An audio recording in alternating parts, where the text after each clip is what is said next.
بسم الله الرحمن الرحيم. ومن أحسن قولا ممن دعا إلى الله وعمل صالحا وقال إنني من المسلمين. ولئن سألتهم من خلق السماوات والأرض ليقولن الله قل أفرأيتم ما تدعون من دون الله إن أرادني الله بضر هل هن كاشفات ضره أو أرادني برحمة هل هن ممسكات رحمته قل حسبي الله عليه يتوكل المتوكلون. السلام عليكم ورحمة الله وبركاته.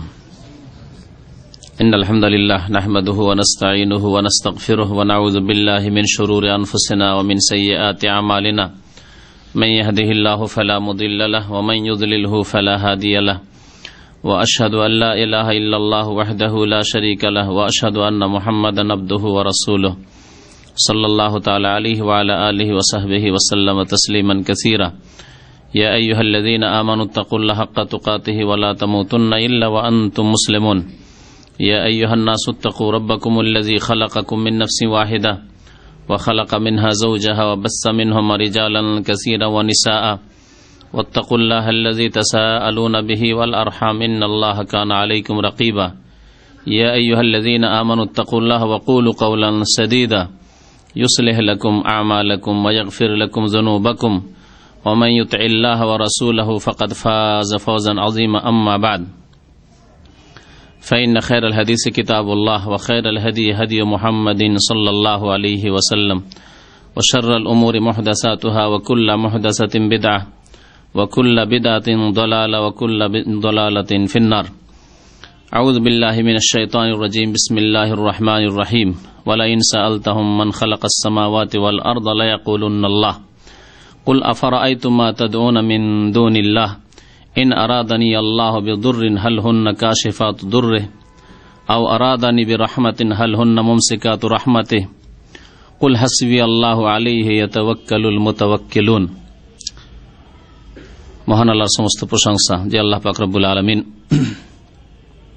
আমাদেরকে সৃষ্টি করেছেন, আসমান জমিন সৃষ্টি করেছেন, সমস্ত কিছুর সৃষ্টিকর্তা একমাত্র আল্লাহ পাক রব্বুল আলামিন। সমস্ত ইবাদত বন্দেগী সুতরাং তারই হওয়া উচিত। যিনি সৃষ্টিকর্তা, যিনি সমস্ত নিয়ামতের দানকারী, সমস্ত ইবাদত তার জন্য একমাত্র হওয়া আবশ্যক। আল্লাহ পাক এই উদ্দেশ্যে আমাদেরকে সৃষ্টি করেছেন, যার কোনো অংশীদার নেই। যেমন সৃষ্টিতে তেমনি তার ইবাদত বন্দেগীতেও যেন কোন রকমের শিরক না থাকে। এই হচ্ছে আল্লাহ পাক রব্বুল আলমিনের রুবুবিয়াত প্রভুত্বের তৌহিদের দাবি, যে তিনি যখন এক ও একক, তার সৃষ্টির ক্ষেত্রে, তার আমলের ক্ষেত্রে, তার কাজের ক্ষেত্রে, তেমনি ইবাদত বন্দেগী হবে একমাত্র আল্লাহ পাক রব্বুল আলমিনের জন্য। আর আল্লাহ পাক রব্বুল আলমিনের সাথে শিরক করা হচ্ছে সবচেয়ে বড় অপরাধ। সে বড় শিরক হোক আর ছোট শিরক হোক, ছোট শিরক হলেও সেটি কাবিরা গুনাহ এবং বড় কাবিরা গুনাহ।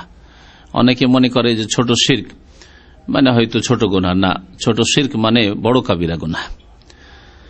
যদি আল্লাহ পাক রব্বুল আলামিনের ইবাদত সুন্দরভাবে প্রতিষ্ঠিত করতে হয়, তাহলে শিরক থেকে নিজের আকীদা, বিশ্বাসকে, কাজকর্মকে, আমলকে মুক্ত করতে হবে। যদি শিরক থাকে আকীদায় অথবা আমলে সামান্যতম, তাহলে কোন ইবাদত বন্দেগী আল্লাহ পাক রব্বুল আলামিনের দরবারে কবুল হবে না। দরুদ ও সালাম নাযিল হোক প্রিয় নবী মুহাম্মদ রাসূলুল্লাহ সাল্লাল্লাহু আলাইহি ওয়াসাল্লামের প্রতি, যিনি সমস্ত শিরকের লুকায়িত প্রকাশ্য রাস্তাগুলি বন্ধ করে দিয়েছেন, সতর্ক করেছেন শিরক থেকে, এবং তাওহীদকে তিনি প্রতিষ্ঠা করার জন্য 23 বছরের জিন্দেগি কি আল্লাহর রাস্তায় তিনি উৎসর্গ করেছেন। আল্লাহুম্মা সাল্লি আলাইহি আল্লাহুম্মা বারিক আলাইহি। যেসব শিরক আমাদের সমাজে ছড়িয়ে আছে, আর সেসব শিরকের সাথে কোনো ইবাদত বন্দেগী কবুল হয় না। সেসবের একটি অন্যতম শিরক হচ্ছে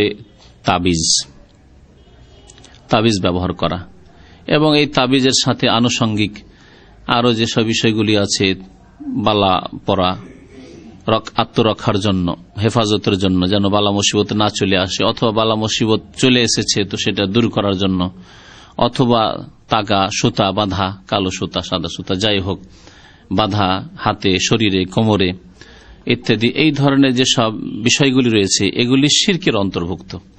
এসব বিষয় সম্পর্কে আজকে আপনাদের সামনে আলোচনা রাখব। আল্লাহ পাক রব্বুল আলামিন একমাত্র সৃষ্টিকর্তা, এ কথা এমনকি মুশরিকরাও স্বীকার করত। মহান আল্লাহ ইরশাদ করছেন সূরা জুমারের আয়াত নম্বর 38-এ, ওয়ালা ইন সাআলতাহুম মান খালাকাস সামাওয়াতি ওয়াল আরদ,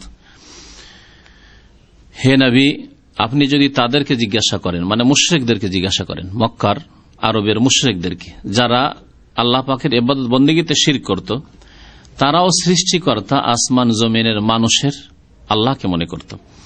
আল্লাহ পাক ইরশাদ করেছেন যে তাদেরকে যদি জিজ্ঞাসা করো মান খালাকাস সামাওয়াতি ওয়াল আরদ, আসমানগুলিকে কে সৃষ্টি করেছে, জমিনকে কে সৃষ্টি করেছে, তারা উত্তরে বলবে লা ইয়াকুলুনাল্লাহ, অবশ্যই আল্লাহ, আল্লাহ সৃষ্টি করেছে। তাহলে সৃষ্টিকর্তা ওরাও মানত, তারপরেও তাদেরকে আল্লাহ পাক রব্বুল আলামিন মুশরিক বলে আখ্যায়িত করেছেন, কাফির বলে আখ্যায়িত করেছেন।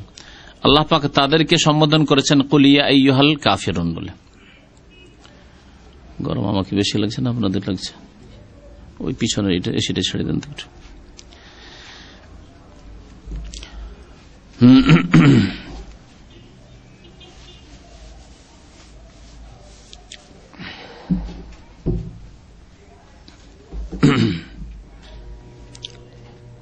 আল্লাহ পাক ইরশাদ করেছেন ওয়ালা ইন সাআলতাহুম মান খালাকাস সামাওয়াতি ওয়াল আরদা লা ইয়াকুলুনাল্লাহ, তাদেরকে যদি জিজ্ঞাসা করো যে আসমান জমিন কে সৃষ্টি করেছে, তারা বলবে অবশ্যই আল্লাহ।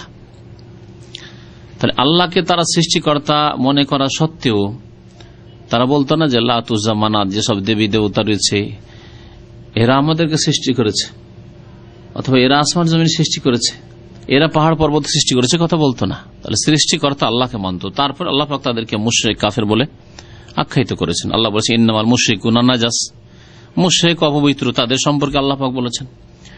আল্লাহ পাক বলেছেন কুল ইয়া আইয়ুহাল কাফিরুন, হে কাফের সমাজ, হে অস্বীকারী কাফের, লা আ'বুদু মা তা'বুদুন।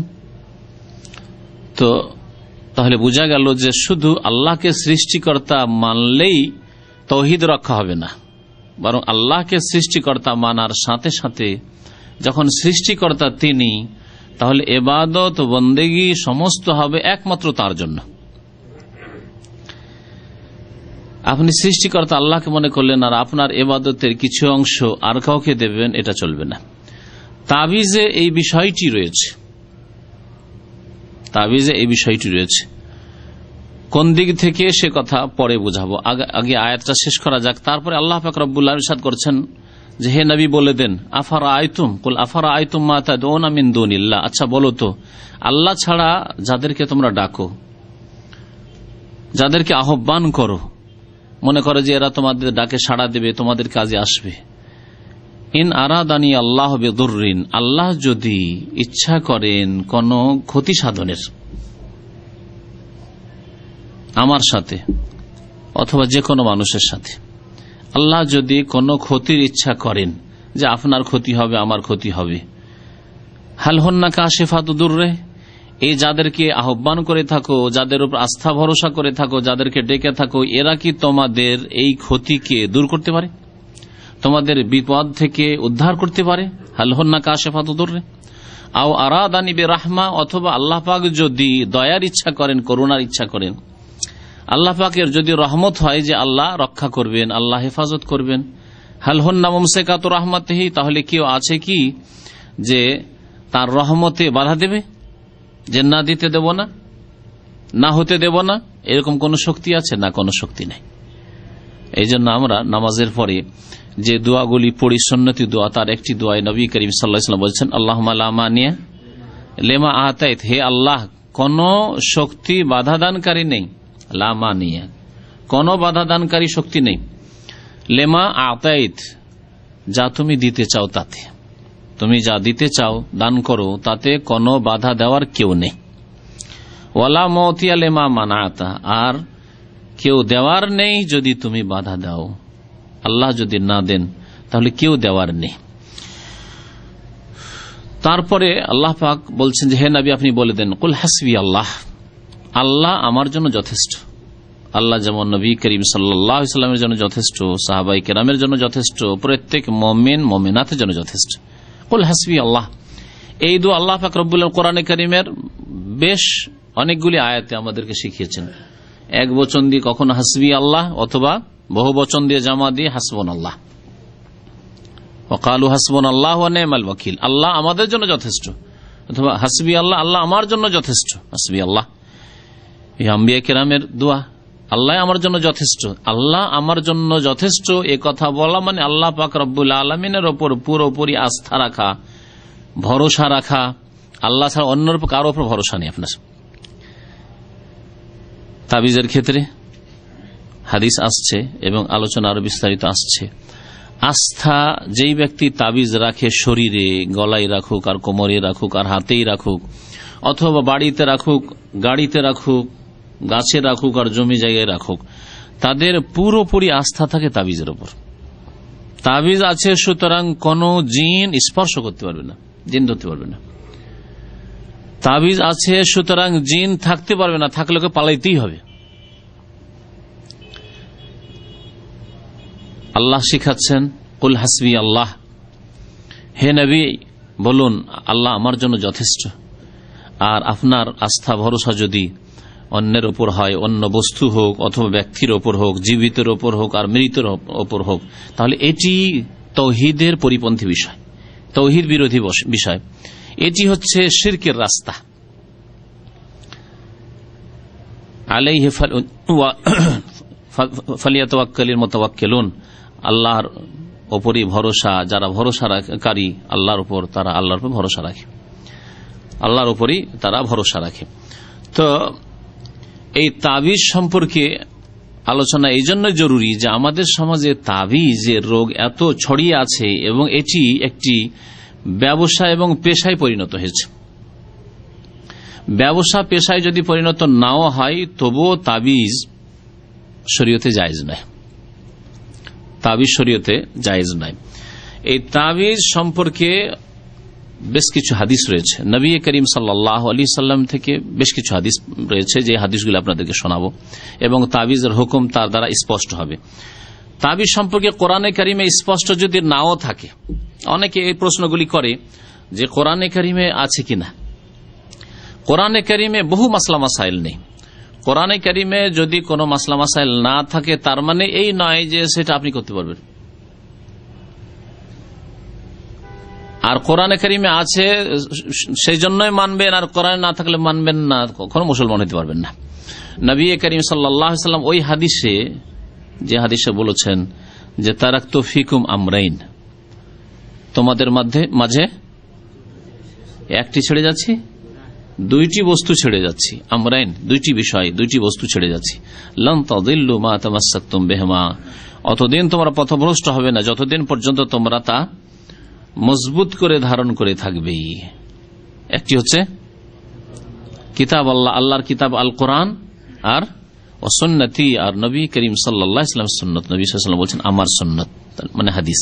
সুন্নত মানে ওই ফিকার মাসলা যেগুলি ফরজ ওয়াজিবের বিপরীত সুন্নত সেটি না। সুন্নত মানে যা নবী সাল্লাল্লাহু আলাইহি ওয়াসাল্লাম বলেছেন, নবী করিম সাল্লাল্লাহু আলাইহি ওয়াসাল্লাম করেছেন, অথবা নবী সাল্লাল্লাহু আলাইহি ওয়াসাল্লাম স্বীকৃতি দিয়েছেন, হ্যাঁ তার অনুমোদন রয়েছে, তার সামনে করা হয়েছে, তিনি নীরব থেকেছেন।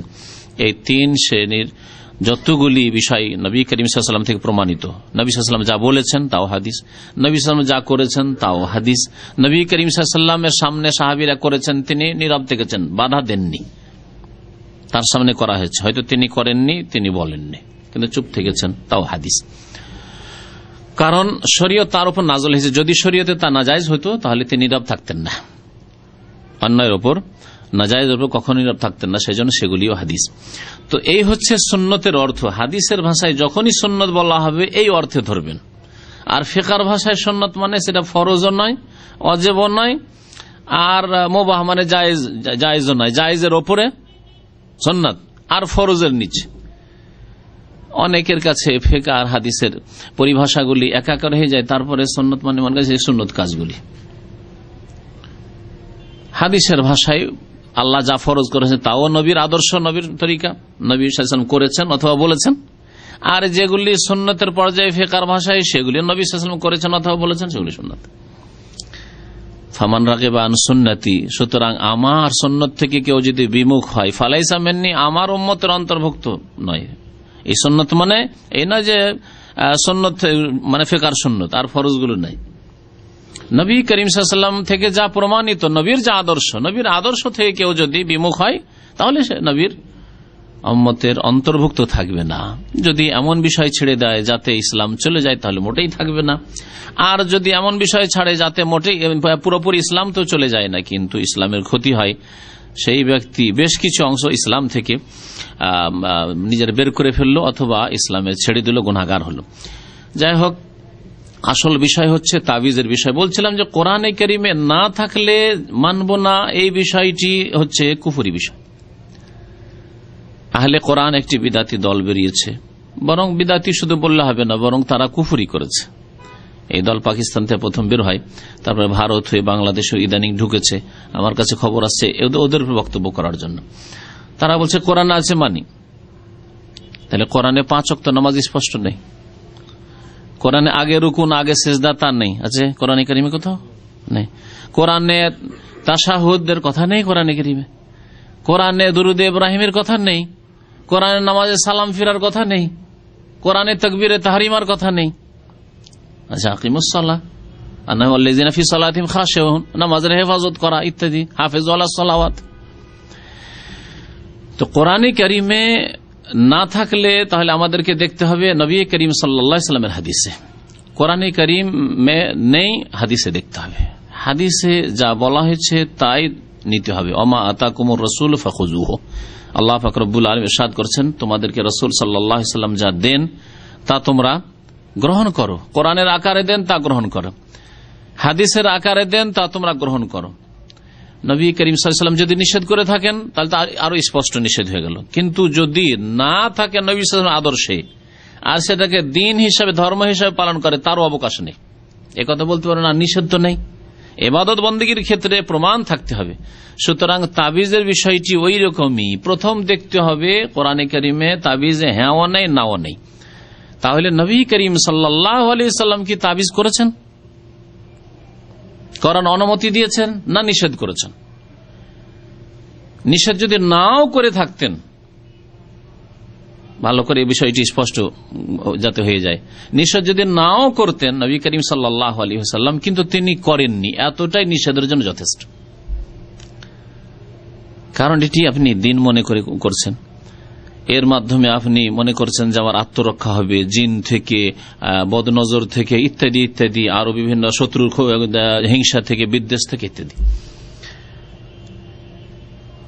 নবী করিম সাল্লাল্লাহু আলাইহি ওয়াসাল্লাম নিষেধ করেছেন তাও আসছে। যদি নিষেধ নাও করতেন আর নবী সাল্লাল্লাহু আলাইহি ওয়াসাল্লাম জীবনে করেননি তাবিজ, তাহলে এতটুকুই যথেষ্ট এটি নাজায়েজ হওয়ার জন্য এবং এটি বিদআত হওয়ার জন্য, এটি শরীয়ত বিরোধী কাজ হওয়ার জন্য। এই তাবিজ সম্পর্কে অথবা বালা সম্পর্কে অথবা তাকা সম্পর্কে বেশ কিছু হাদিস আপনাদেরকে শোনাবো, যেগুলি দ্বারা স্পষ্ট হবে যে তাবিজ শিরক। তা বড় শিরক হতে পারে অথবা ছোট শিরক হতে পারে। বড় শিরক কখন হবে আর ছোট শিরক কখন হবে, হাদিসগুলি যখন শোনাবো তখন বলবো যে কোন অবস্থায় বড় শিরক হবে আর কোন অবস্থায় ছোট শিরক হবে। বুখারী এবং মুসলিমের হাদিস, প্রথম হাদিসটি শোনায়। আব্বাদ ইবনে তামিম রাদিয়াল্লাহু তাআলা আনহু বর্ণনা করেছেন যে আবু বশির আনসারী তাকে বলেছেন, আন্নাহু কানা মা রাসূলিল্লাহ সাল্লাল্লাহু আলাইহি ওয়াসাল্লাম ফি বাযি আসফারিহি, তিনি রাসূলুল্লাহ সাল্লাল্লাহু আলাইহি ওয়াসাল্লামের সাথে কোন এক সফরে ছিলেন। কালা আব্দুল্লাহ হাসিব আন্নাহু কাল ওয়ান্নাসু বিমাবিতিহিম, লোকেরা সব আরাম বিশ্রাম করছিল, শুয়েছিল রাত্রিবেলা। ফারসালা রাসূলুল্লাহ সাল্লাল্লাহু আলাইহি ওয়াসাল্লাম রাসূলান, রাসূলুল্লাহ সাল্লাল্লাহু আলাইহি ওয়াসাল্লাম একজন দূত পাঠালেন। আরবি ভাষায় রাসূল মানে দূত হয়। নবী সাল্লাল্লাহু আলাইহি ওয়াসাল্লাম আমাদের জন্য আল্লাহর পক্ষ থেকে দূত, এই জন্য রাসূলুল্লাহ বলা হচ্ছে, আল্লাহর রাসূল, আল্লাহর দূত। আর নবী করিম সাল্লাল্লাহু আলাইহি ওয়াসাল্লাম রসুল পাঠালেন মানে দূত পাঠালেন, একজন সংবাদ বাহক পাঠালেন। আল্লাহ ইয়াবকায়ান্না ফি রাকাবাতে বাইরিন কিলাদাতুন মিন ওয়াতারিন আও কিলাদাতুন ইল্লা কুতিয়াত, এই হুকুম দিয়ে এই মর্মে পাঠালেন যে দেখো কারো উটের গলায় যাতে করে কোন ধনুকের যে রশি রয়েছে, ধনুকে যে রশি থাকে, এই ধনুকের রশির মালা যেন না থাকে, অথবা যে কোনো রকমের মালা বা রশি লাগানো আছে, আর সেই রশি লাগানো এই জন্য আছে যে উটকে যেন বদনজর না লাগে, এই উদ্দেশ্যে। জাহিলি যুগে মুশরিকেরা এরকম করত, উটের গলায় বিশেষ রশি, তা হচ্ছে ধনুকে অনেক দিন ব্যবহার করে রশি যখন পুরানো হয়ে যেত, তখন পুরাতন রশি আর ধনুকে কাজ লাগবে না, কখন ছিঁড়ে যাবে টান দিতে গেলে, তখন ওই রশিটাকে খুলে উটের গলায় ওরা দিয়ে নিত, আর মনে করতে যে উটের গলায় এই পুরাতন ধনুকের রশি যদি থাকে তাহলে বদনজর লাগবে না। কারণ উটকে বদনজর কেউ হিংসা করলে লেগে যায়, যে কোনো ব্যক্তিকেও লাগতে পারে, বস্তুকেও লাগতে পারে বদনজর। বদনজর সম্পর্কে নবী করিম সাল্লাল্লাহু আলাইহি ওয়াসাল্লাম বলেছেন আল আইনু হাক্কুন, বদনজর লাগা হচ্ছে সত্য, বদনজর লাগা হচ্ছে সত্য, এবং এমন সূক্ষ্ম বিষয় যে আপনি টের পাবেন না কেমন করে বদনজর লেগে গেল। কিন্তু সাধারণত বদনজর কার লাগে? যে হয়তো হিংসার দৃষ্টিতে দেখে, হিংসার দৃষ্টিতে, আরে এর এত সুন্দর গাড়ি, এর এত সুন্দর ছেলে, এত ভালো আওয়াজ, এত কণ্ঠ ভালো, এত সুন্দর দেখতে, এত টাকা পয়সার মালিক। এইভাবে হিংসার দৃষ্টিতে যদি কেউ কোন ধন সম্পদ, কোন পশু, কোন মানুষ, কোন ছেলে, কোন বাড়ি ঘর, কোন গাড়ির দিকে দেখে, তাহলে বদনজর লাগে। আর অনেকের দৃষ্টিতে, ওর হয়তো হিংসার নজরে দেখছে না, কিন্তু ওর দৃষ্টিতে এমন কুশক্তি আছে যার ফলে হয়তো সে হয়তো হিংসার নজরে না দেখলেও বদনজর লেগে যেতে পারে। এরকম কিছু লোক আল্লাহ পাক সৃষ্টি করেছেন, আছে হয়তো তাদের। সুতরাং ওদের নজর থেকে ভালো বস্তুগুলিকে, ভালো জিনিসকে, সুন্দর ছেলে, সুন্দর গাড়ি ইত্যাদি, সুন্দর বাড়ি, এগুলি রক্ষা থাকা উচিত। এবং ওই ব্যক্তি, যেই ব্যক্তির বদনজর লাগার আশঙ্কা আছে, তার জন্য উচিত হবে যে সে যদি কোনো ভালো নিয়ামত দেখে আল্লাহর, নিজের কাছে নাই, নিজে হয়তো গরিব মানুষ বা সাধারণ মানুষ, অন্যের অনেক কিছু রয়েছে, দেখলে বলে মাশা আল্লাহ, মাশা আল্লাহ বলবে, বা মাশা আল্লাহ লা কুওয়াতা ইল্লা বিল্লাহ যদি ওর সাথে বলে তা আরো ভালো, তাহলে আশা করি বদনজর লাগবে না।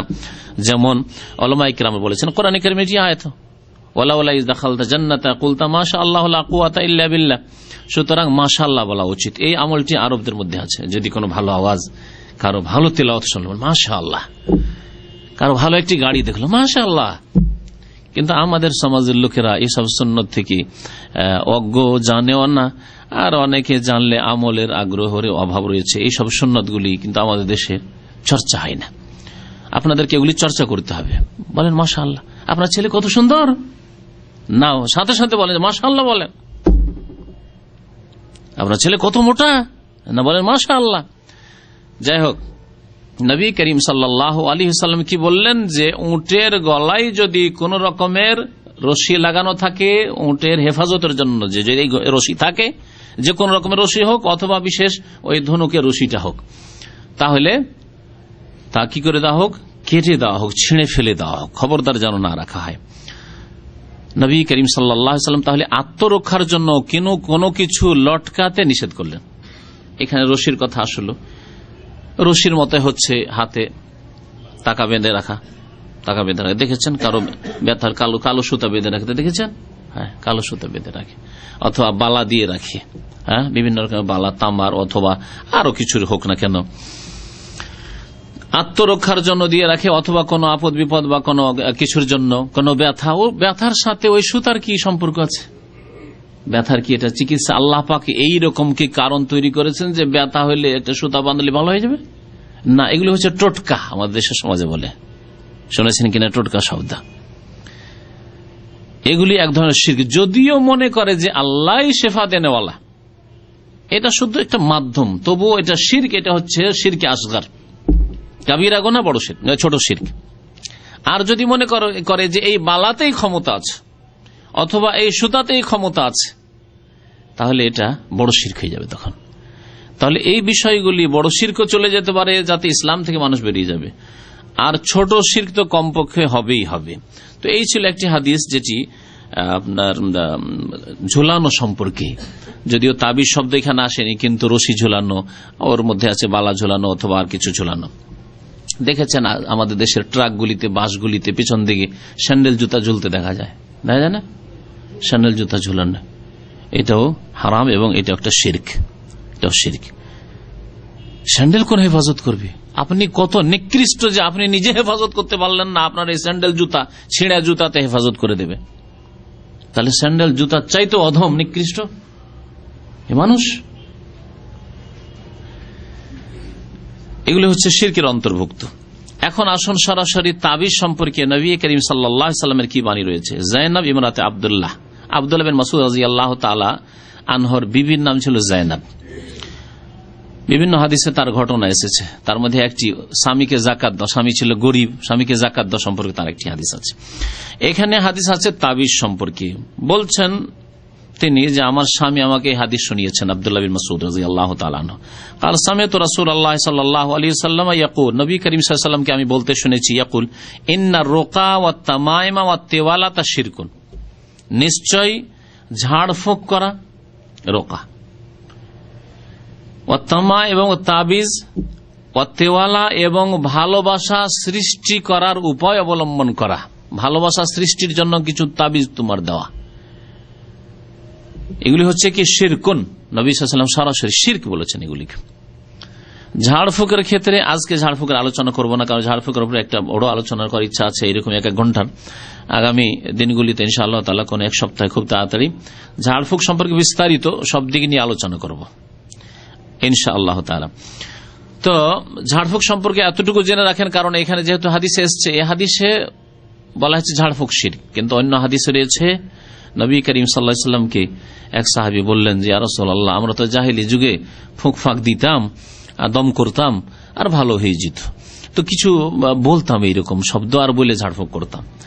তো নবী সাল্লাল্লাহু আলাইহি ওয়াসাল্লাম বললেন এরজু আলাইয়া রোকাকুম, তোমাদের ঝাড়ফুঁকের যেগুলি পড়তে, দোয়া কালাম পড়তে বা কিছু পড়তে, সেগুলি পেশ করো, শোনাও কি আছে। শব্দগুলি শুনলেন, দেখলেন যে আরবি শব্দ এবং বোধগম্য বোঝা যাচ্ছে, আর অর্থে কোনো শিরক নেই, তার অর্থে কোনো শিরক নেই। তখন বললেন নবী সাল্লাল্লাহু আলাইহি ওয়াসাল্লাম যে তোমরা ঝাড়ফুঁক করতে পারো মা লাম ইয়াকুন ফিহি শিরকুন, যতক্ষণ শিরক না আছে ততক্ষণ পর্যন্ত ওই সব দোয়া কালাম দিয়ে তোমরা ঝাড়ফুঁক করতে পারো। তাহলে ঝাড়ফুঁক করার জন্য কোরআনে কারীমের সূরা পড়ে বা কোনো দোয়া পড়ে অথবা কোনো ভালো কথা, যাতে অর্থ বুঝতে পারছেন আর তাতে কোনো শিরক নেই, অর্থ বুঝতে পারছেন না, শিরক নেই। কারণ এমন কিছু মন্ত্রতন্ত্র আছে যে আরবিও না আর বাংলাও না, আর বাংলা তো হইলে তার অর্থ বুঝেন না, তাহলে কিন্তু শিরক হয়ে যাবে। যার অর্থ বুঝতে পারছেন না এমন কিছু আছে, তাহলে নিশ্চয় এর মধ্যে কিছু ভেজাল আছে, কেন অর্থ বোঝা যাচ্ছে না। সুতরাং এমন কোন মন্ত্রতন্ত্র দিয়ে ঝাড়ফুঁক করা যাবে না যার অর্থ বোঝা যায় না। তাহলে ঝাড়ফুঁকের ক্ষেত্রে দুই ভাগে বিভক্ত ঝাড়ফুঁক। তাবিজ সম্পর্কে দুই ভাগে বিভক্ত নয় যে তাবিজ জায়েজ আছে না জায়েজ আছে, না, এই ক্ষেত্রে কারণ আরো হাদিস আসছে, ওখানে তাবিজ সম্পর্কে কোনো পার্থক্য করা হয়নি। আর ঝাড়ফুঁক সম্পর্কে বলা হয়েছে যদি শিরক না থাকে তোমরা ফুঁক দিতে পারো। তারপর নবী করিম সাল্লাল্লাহু আলাইহি ওয়াসাল্লামের উপর সূরা নাস ফালাক নাযিল হয়েছে, যখন তাকে ইহুদি জাদু করেছিল ফুঁক দেওয়ার জন্য, দম করার জন্য। তাহলে কোরআনী আয়াত দিয়ে, কোরআনী সূরা দিয়ে দম করা সুন্নাত দ্বারা প্রমাণিত। তামাইম হচ্ছে তাবিজ। তাবিজ আমরা যে ব্যবহার করি, আউয়াজা ইউআউযু তাবিজান, তাবিজ আরবি শব্দ। তাবিজ মানে কাউকে স্মরণে রাখা, স্মরণ মানে পানাহাতে রাখা, আশ্রয়ে রাখা। কার আশ্রয় রাখবেন? রাখতে হবে আল্লাহর আশ্রয়। কুল আউযু বিরাব্বিল ফালাক বা বিরাব্বিন নাস, আউযু বিল্লাহি মিনাশ শাইতানির রাজিম, আল্লাহর শরণ নিচ্ছি বা আল্লাহর আশ্রয় নিচ্ছি। কিন্তু এখানে তাবিজ ওই যে ওর মধ্যে কিছু ঢুকা আছে, সে গাছের ডাল আর জড় শেকড়ি হোক, আর তাতে কিছু দুয়া টুয়া লিখাই হোক বা মন্ত্রতন্ত্র লিখা হোক বা শিরকি কোনো কালাম হোক, ওর আশ্রয় যেন রাখা হচ্ছে ওই ব্যক্তিকে, যে ব্যক্তির গায়ে ঝুলিয়ে দেওয়া হচ্ছে তাবিজ। এই জন্য তাবিজের নাম তাবিজ। আর ভালোবাসা সৃষ্টিকারী তাবিজ তা হচ্ছে যে নাজায়েজ অবৈধভাবে যে ভালোবাসা সৃষ্টি করা, ভালোবাসা সৃষ্টির জন্য যেসব উপায় শরীয়ত সম্মত বলা হয়েছে, ভালোবাসা জন্মানোর জন্য বেশি বেশি সালাম দেন, সালাম দিলে ভালোবাসা জন্মায়, নবী সাল্লাল্লাহু আলাইহি ওয়াসাল্লাম বলেছেন। ভালোবাসা জন্মার উপায় হচ্ছে যে খাওয়ান আর খান, দাওয়াত দিল চলে গেলেন, দাওয়াত দিলেন, এগুলো হচ্ছে ভালোবাসা জন্মাবার উপায়। কেউ অসুস্থ হয়েছে দেখতে গেলেন, সহযোগিতা করলেন, তার পাশে দাঁড়ালেন। যদি কেউ শোকে থাকে তাহলে তার শোক সংবাদ শুনে তার বাড়িতে গেলেন এবং তাকে সান্ত্বনা দিলেন। ভালোবাসা জায়েজ ভালোবাসা এবং সুন্নতি ভালোবাসা জন্মাবার তরিকা হচ্ছে এগুলি। কিন্তু নাজায়েজ ভালোবাসা হচ্ছে যে স্বামী স্ত্রীতে সন্দেহ হচ্ছে যে ভালোবাসা না মনে হয় আমাকে আর একটা বিয়ে করতে চাইছে, স্ত্রী তখন দিল গাছ খাওয়িয়ে, অথবা কোনো মন্ত্রতন্ত্র কোনো ওঝা গণিকে ধরে জাদু করিয়ে দিল। তো এইরকম যে পন্থাগুলি অবলম্বন করতো এগুলিকে তেওয়ালা বলা হয়। নবী সাল্লাল্লাহু আলাইহি ওয়াসাল্লাম এগুলোকে শিরক বলেছেন। নকশা, বেশ কিছু নকশা আছে, বেশ কিছু নকশা আছে। ধর্মীয় বইয়ের নামে, ধর্মীয় পুস্তকের নামে বেশ কিছু নকশার বই আছে। দু একটি বইয়ের নাম উল্লেখ করি। আমি যখন একবারে নাবালুকি বলতে হবে 12-13 বছর বয়স ছিল, তখন আমার চোখের সামনে আছে সুলাইমানি নকশা। একটা বই আছে, 2-3 খণ্ডে আছে সুলাইমানি নকশা। উর্দুতে বইয়ের নাম হচ্ছে নকশে সুলাইমানি। নামটা কত সুন্দর, মানে সুলাইমান আলাইহিস সালাম এগুলো করেছেন এই মিথ্যাপবাদ নবীর ওপর। সুলাইমান আলাইহিস সালামের যেহেতু জিন বসেছিল, সবার ভাষা বুঝতেন, তো সুলাইমান আলাইহিস সালামের নাম দিয়ে এই শিরকি আর কুফরি আর বিদাতি বই লেখা হয়েছে, আর ধর্মীয় পুস্তক হিসাবে দোয়া তাবিজের বই হিসাবে পাওয়া যায় সুলাইমানি নকশা। সুলাইমানি নকশাতে এমন কি কেউ মেয়ের বিয়ে দিতে চায় না, কেউ ছেলের বিয়ে দিতে চায় না, আপনার মেয়ের সাথে আপনার মেয়েটা তাকে দিতে চান, দেন একবার ওই নকশা করে কোন রকম করে যদি মন্ত্রতন্ত্র করতে পারেন। এসব নকশা, নকশাতে বিভিন্ন কিছু আলিফ বা তাসা লিখা আছে, না হলে কিছু নম্বর লিখা আছে, এসব এইরকমই মকসুদুল মুমিনিনে এইরকমই শিরকি নকশা আছে, এইরকমই নিয়ামুল কোরআনে শিরকি বিদাতি নকশা আছে। এগুলি হচ্ছে শিরক আত্মেওয়ালা, ভালোবাসা জন্মাবার জন্য বিভিন্ন নকশার মাধ্যমে, বিভিন্ন তাবিজের মাধ্যমে যেসব করে থাকে এগুলিকে নবী সাল্লাল্লাহু আলাইহি ওয়াসাল্লাম শিরক বলেছেন। তারপরে জিজ্ঞাসা করছেন ওই মহিলা যায়েনাব যে কেমন কথা বলছেন যে শিরক এগুলি, বলছেন যে লাকাদ কানাত আইনি তাকযিফু, আমার চোখে কষ্ট হতো বা চোখ উঠতো, কুনতু আখতালিফু ইলা ফুলানিল ইয়াহুদি, এক ইহুদির কাছে যেতাম, ইয়ারকিনি, আর ও ফোকটুক দিয়ে দিত, ফাইজা রাকানি সাকানাত, ফোকটুক দিয়ে দিলে ভালো হইতো, মন্ত্র ভালো হয়ে যেত। কাল আব্দুল্লাহ ইন্নামা যাকা আমালুশ শায়তান, এই যে তোমার চোখে ব্যথা হইতো আর ওই ইহুদির কাছে গেলে ফোক ফাঁক দিলে ভালো হয়ে যেত, ইহুদির কাছে গেলে ভালো হয়ে যেত, এটা হচ্ছে শয়তানের কাজ। আর তোমাকে এই যে চোখে ব্যথা সৃষ্টি করে দেওয়া, তৈরি করে দেওয়া, এটাও শয়তানের কাজ। কেমন করে? কানায়ান খোসাহাবিয়াদিহি, শয়তান তোমার চোখে ঘোচা দিত, ব্যথা শুরু হইতো। ফাইজা রাকাহা, যখন ও ফুঁক দিত, কাফা আনহা, তখন শয়তান দূরে সরে যেত, যে ইহুদির কাছে এসে শিরক করতে এসে যাক। ইন্নামা কানা ইয়াকফিকা আন তাকুলি, স্ত্রীকে বোঝাচ্ছেন আব্দুল্লাহ বিন মাসউদ রাদিয়াল্লাহু তাআলা, তোমার জন্য যথেষ্ট কি তাবিজ করা নয়, আর এই শিরকি ঝাড়ফুঁক নয়, শিরকি ঝাড়ফুঁক নয়। আমাদের দেশে হিন্দুদের কাছে ঝাড়ফুঁক করাইতে যাও নাকি, অমুক হিন্দু গণি আছে, সাপের বিষ ঝাড়াতে হিন্দুদের ডাকে, বেদিন বেনামাজিদেরকে ডাকে, ফাসেকদেরকে ডাকে, যারা শিরক কুফরি করে, দেবী দেবতার নাম নেই অথবা উলিয়া উলিয়াদের নাম নিয়ে শিরক করে, তাদেরকে ডাকে। কি শিখাইছেন আব্দুল্লাহ বিন মাসউদ রাদিয়াল্লাহু তাআলা? স্ত্রীকে বলছেন যে রাসূলুল্লাহ সাল্লাল্লাহু আলাইহি ওয়াসাল্লাম যেমন বলতেন, কামা কানা রাসূলুল্লাহ সাল্লাল্লাহু আলাইহি ওয়াসাল্লাম ইয়াকুল, কি বলতেন? আযহিবিল বাস রাব্বান নাস ইশফা আনতা শাফি লা শিফা ইল্লা শিফাউকা শিফা আল্লাহ ইউগাদিরু সাকামা। এই দোয়া, আযহিবিল বাস, ব্যাধি দূর করো আল্লাহ, হে রাব্বান নাস, হে মানুষের রব, ইশফি, আল্লাহ তুমি শেফা দাও, আরোগ্য দান করো, আনতা শাফি, তুমি আরোগ্য দানকারী, লা শিফা ইল্লা শিফাউকা, তোমার আরোগ্য ছাড়া আর কোনো আরোগ্য নেই, শিফা আল্লাহ ইউগাদিরু সাকামা, আল্লাহ এমন আরোগ্য দান করো যে তারপর কোনো ব্যাধি যেন আমার শরীরে না থেকে যায়। এই দোয়া করেন, বা আমার ছেলের শরীরে না থেকে যায়, আমার স্বামীর শরীরে না থেকে যায়। আযহিবিল বাস রাব্বান নাস ইশফা আনতা শাফি লা শিফা ইল্লা শিফাউকা শিফা আল্লাহ ইউগাদিরু সাকামা। আবু দাউদের হাদিস, হাদিসটি সহিহ। মুসনাদ আহমদেও হাদিস রয়েছে, ইবনে মাজাহতেও রয়েছে হাদিসটি। আর একটি হাদিস শোনেন তাবিজ সম্পর্কে। উকবা বিন আমির রাদিয়াল্লাহু তাআলা আনহু বর্ণনা করছেন আন্না রাসূলুল্লাহ সাল্লাল্লাহু আলাইহি ওয়াসাল্লাম আকবালা ইলাইহি রাহাতুন, নবী সাল্লাল্লাহু আলাইহি ওয়াসাল্লামের কাছে 10 জন মানুষ ইসলাম গ্রহণ করার জন্য আসলো, নতুন মুসলমান হওয়ার জন্য আসলো। ফাবায়া তিসআতান ওয়া আমসাকা আন ওয়াহিদ, 9 জনের সাথে একের পর এক পরস্পর বায়াত করলেন নবী সাল্লাল্লাহু আলাইহি ওয়াসাল্লাম, মানে ইসলামের কালিমা পড়ালেন, আশহাদু আল্লা ইলাহা ইল্লাল্লাহ ওয়া আশহাদু আন্না মুহাম্মাদান আবদুহু ওয়া রাসূলুহু ওয়া মুহাম্মাদুর রাসূলুল্লাহ, এবং হাতে হাত দিয়ে বায়াত করলেন। ইসলামের বায়াত শরীয়তে রয়েছে, বায়াত নেই পীর মুরিদের বায়াত ইসলামে নেই। এই পীরতন্ত্রে যেহেতু পরে জন্মেছে, সুতরাং এই পীরতন্ত্রের বায়াত নেই পীর মুরিদের বায়াত। ইসলামের বায়াত রয়েছে। নতুন মুসলমানকে হবে হাতে হাত দিয়ে আপনার সাথে ওয়াদা করবে, আমি কলেমা পড়ছি, আমি 5 ওয়াক্ত নামাজ পড়বো, আমি রোজা রাখবো, নতুন মুসলমান। আর যদি খলিফাতুল মুসলিমিন হন, ইমামুল মুসলিমিন হন, মুসলিম শাসক, ইসলামী আইনের বাস্তবায়ন করবেন, এই বায়াত রয়েছে।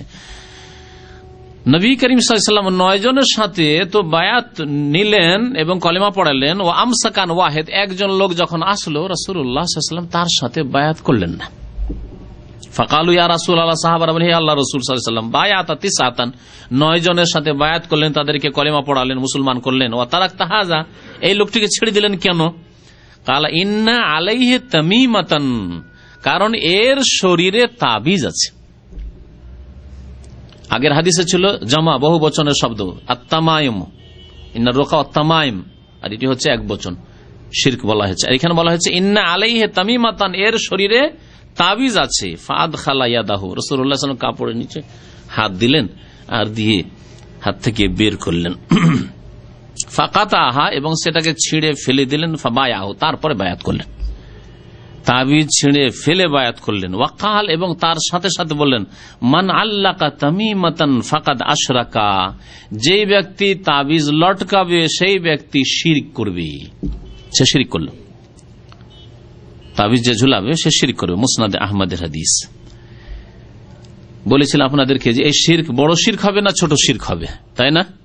এখন এর ব্যাখ্যা শুনে বড় শিরক হবে না ছোট শিরক হবে, তার নিয়তের উপর নির্ভর করছে, তার নিয়তের উপর নির্ভর করছে। এটা একটা দিক। আর একটা দিক যে ওই তাবিজের মধ্যে যা আছে তার উপর নির্ভর করছে।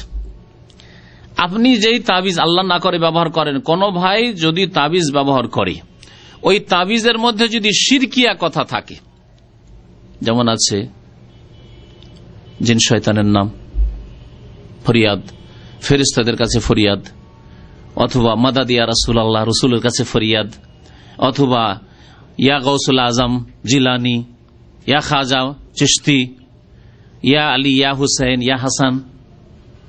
আর এগুলি কাল্পনিক কথা নয়। এখানে একটি ঘটনা খুব সংক্ষেপে বলে দিচ্ছি। গোপালগঞ্জের এক ভাই এখানে আছে, তার আপন ভাই, এটা বড় তাবিজ, এখানে 2-3টে তাবিজ, কোমরে তাবিজ, আর খুব পেরেশান থাকতো। তাকে নাকি জাদু করা হয়েছে। 5-7 বছর আগের ঘটনা, এখানে দামামের ঘটনা। নিয়ে গেলাম এক সৌদি, এখানে ঝাড়ফুঁক করে, তার কাছে আলী শাহরি তার নাম, এখানে বড় তার বাকালা আছে, বাকালাতে নিয়ে গেলাম শিকর কাছে। চট করে হাত দিয়েছে, এখানে তাবিজ পেয়েছে। আর কি তাবিজ আছে, তাবিজগুলি সব বের করো। বলছে যে এই তাবিজ আমাকে আমাদের গোপালগঞ্জের বড় হুজুর দিয়েছে, সবচেয়ে বড় হুজুর, বড় মাদ্রাসার হুজুর দিয়েছে। সাথে সাথে ভাঙলো আমার সামনে, ভেঙে দেখলাম আমি নিজে পড়ে কাগজগুলি, ছাপা কাগজ। আজকাল তো আর ওই মেহনত করে লিখে না, আগে লিখতো, এখন ছাপাই পাওয়া যায়, তাই না? ছাপা তাবিজ পাওয়া যায়। এই ছাপা তাবিজে লিখা আছে ইয়া আলী, ইয়া হুসাইন, ইয়া হাসান, ইয়া জিলানি, এইসব শিরকিয়া কথা লিখা আছে। তাহলে এইরকম যদি শিরকি কথা লিখা থাকে, আল্লাহ ছাড়া অন্যের নাম লিখা থাকে, ইয়া বলে, হে বলে, হে বলে, যে এরা উদ্ধার করবে, ফেরেশতার নাম হোক, আর রাসূলের নাম হোক, আর কোন ওলির নাম হোক, আর কোন জিনের নাম হোক, আর কোন শয়তানের নাম হোক, আর ভালোর নাম হোক, আর মন্দর নাম হোক, তাহলে ওই তাবিজ হবে কি? বড় শিরক হবে, বড় শিরক হবে। আর বড় শিরক হবে আর একটি অবস্থায়, সেটা বলে দিই। সেটা হচ্ছে যদি কেউ মনে করে যে আমার শরীরে, অথবা আমার ছেলে মেয়ের শরীরে, অথবা আমার বাড়িতে, গাড়িতে যদি, বা আমার গাছে যদি তাবিজ লটকা থাকে, কারণ আমার দেশে গাছেও কিন্তু ওই নম্বরওয়ালা সূরা মারিয়ামের বা অমুক তমুক সূরার ওই নকশা লটকায়, যদি মনে করে এটা যদি থাকে, তাহলে কেউ বান মারতে পারবে না, কোন জিন শয়তান ক্ষতি করতে পারবে না, কোন মানুষ শয়তান ক্ষতি করতে পারবে না, কোন বালা মুসিবত আসবে না। এবং এই তাবিজের মধ্যেই ক্ষমতা আছে, তাবিজের মধ্যে এই তাসির আছে, মানে ওর মধ্যে প্রতিক্রিয়া আছে। এই আকীদা যদি রাখে, তো এটি হচ্ছে বড় শিরক আকবার, বড় শিরক মানে ইসলাম থেকে সেই ব্যক্তি খারিজ হয়ে যাবে যে ব্যক্তি এমন তাবিজ রাখবে যাতে শিরকিয়া কথা আছে, অথবা মনে করবে যে তাবিজ রক্ষা করবে আমাকে বা আমার বাড়ি ঘরকে, আমার ছেলে মেয়েকে, আমার সম্পদকে, ইসলাম থেকে বেরিয়ে যাবে। আর একটি অবস্থা হচ্ছে, সেটি হচ্ছে যে তাবিজকে মাধ্যম মনে করে, সাবাব, উপায়, উপকরণ মনে করে রক্ষার, কিন্তু মনে করে যে আল্লাহ পাকই হেফাজতকারী আল্লাহ, তবে তাবিজটা একটা মাধ্যম যার মাধ্যমে হেফাজতে রাখবে আল্লাহ। তাহলে সে ছোট শিরক করল। তাবিজের মধ্যে শিরক নেই, তাবিজের মধ্যে শিরকিয়া কথাও নেই, আর তাবিজ তার সরাসরি হেফাজত করছে, এই তাসির আচর মধ্যে এই ক্ষমতা আছে, এটাও বিশ্বাস করে না। মনে করে তাবিজটা একটা উপায় আল্লাহ পাকের হেফাজতের, যেমন আল্লাহ পাক ভালো করবেন, কিন্তু ওষুধ খাওয়া একটা উপায় আমার তাড়াতাড়ি আরোগ্য হওয়ার, ভালো হওয়ার। এইরকম যদি মনে করে তবুও সেই ব্যক্তি শিরক করলো। এই শিরক হচ্ছে শিরকে আসগার, ছোট শিরক, কাবিরা গুনাহ। কেন? ওলামারা এই ক্ষেত্রে একটি কথা বলেছে, কেন এটি শিরক? ও তো ওষুধের মতো মাধ্যম মনে করলো, তারপরে কেন শিরক হবে? পার্থক্য কি? তাহলে ওষুধের সাথে তাবিজের পার্থক্য কি?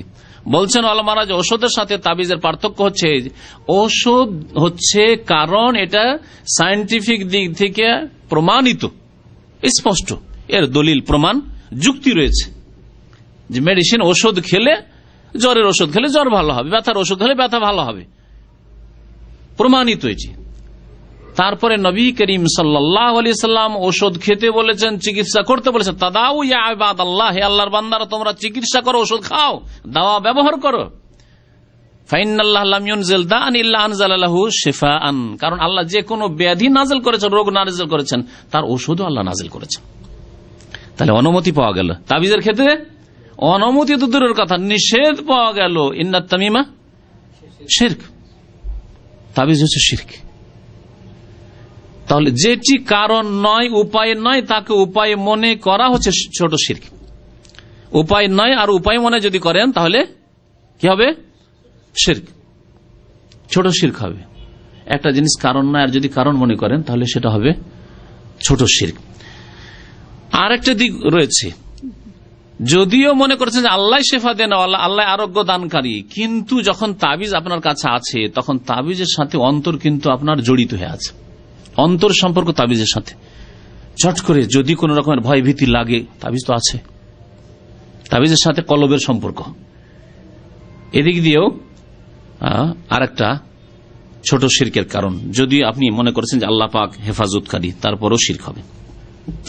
আরো দু চারটি হাদিস শোনায় তাবিজ সম্পর্কে। উকবা বিন আমির রাদিয়াল্লাহু তাআলা আনহু বর্ণনা করছেন যে সামিআতু রাসূলুল্লাহ সাল্লাল্লাহু আলাইহি ওয়াসাল্লাম, আমি আল্লাহ রাসূল সাল্লাল্লাহু আলাইহি ওয়াসাল্লামকে বলতে শুনেছি, মান তাআল্লাকা তামিমাতান ফালা আতাম্মাল্লাহু লাহু, কেউ যদি তাবিজ লটকায় তাহলে আল্লাহ যেন তার মনের কামনা বাসনা পূরণ না করেন।